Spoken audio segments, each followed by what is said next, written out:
Salut, épisode, je crois, c'est le 4. Je suis en train de piétiner le Kyosho Rage.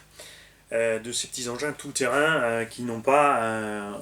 Qui sont pas prêts au premier coup. C'est un échec, faut le dire. On a merdé. Alors, le Rookie Rabbit. Performance ok en 2S, hein, tranquille en 3S du bride.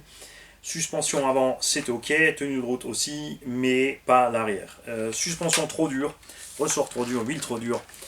Et j'ai fait un crash qui m'a arraché la fixation de suspension arrière. Donc, on va réparer ça et on va modifier ces suspects. Et c'était vraiment souple comme ça allait bien sur le dévers, mais c'est définitivement trop raide. Avec un seul amorto, après, il se comportait mieux. Il faut que je fasse le nécessaire que cet engin soit plus bas au sol. Et quand tu accélères, il se décroche de sa suspension. Ça se voit déjà dans la vidéo. Mais sinon, on sera bien.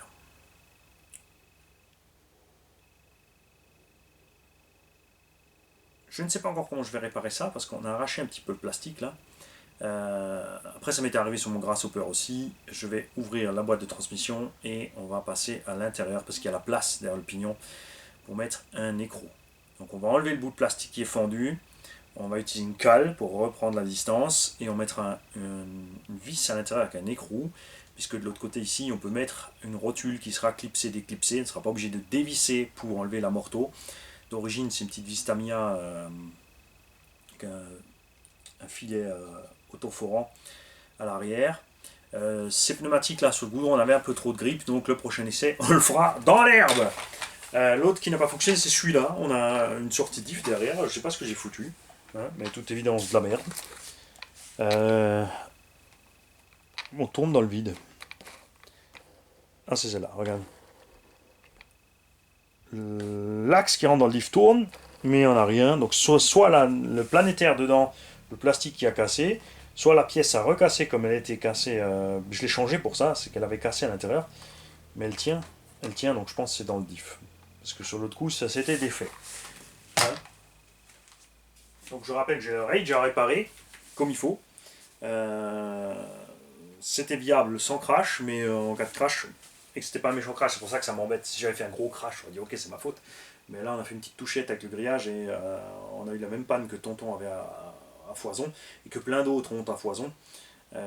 Pour les raisons qu'on a expliquées dans la vidéo du Kyosho Rage. Là, on va régler suspect, là, on va ouvrir le diff. Alors tout ça, ça prend du temps parce que, enfin, en soi-même, les opérations ne sont pas longues, mais je ne dispose pas actuellement du temps nécessaire pour le faire. Donc ces tombeaux-là vont arriver plus tard. C'est comme ça. Et la première voiture piste à avoir été testée est la 306 Maxi qui va chez Florian. On est bon. Il faut par contre, Florian,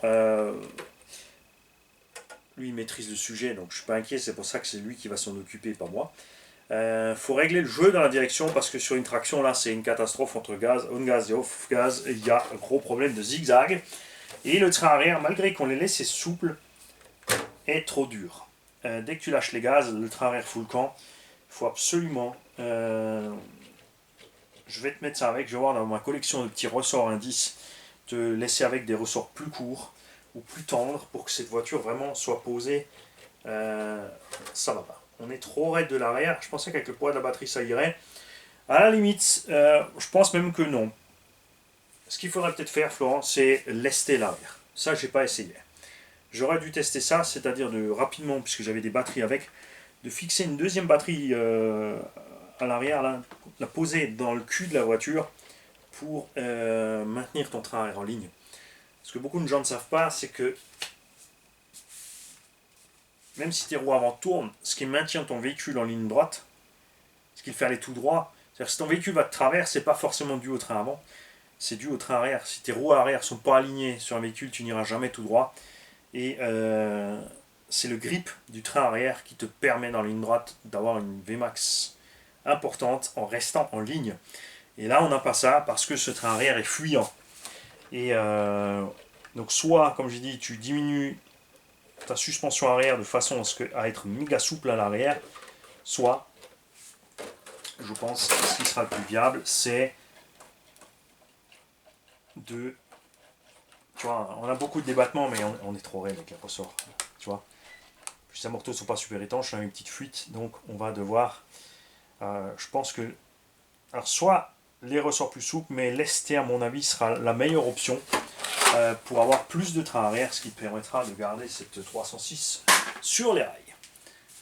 Salut ma puce. Les gars, on se revoit demain pour la suite, puisque là j'ai attaqué la série piste. On va remonter dans l'ordre les essais pistes et parler surtout pneumatique. Salut.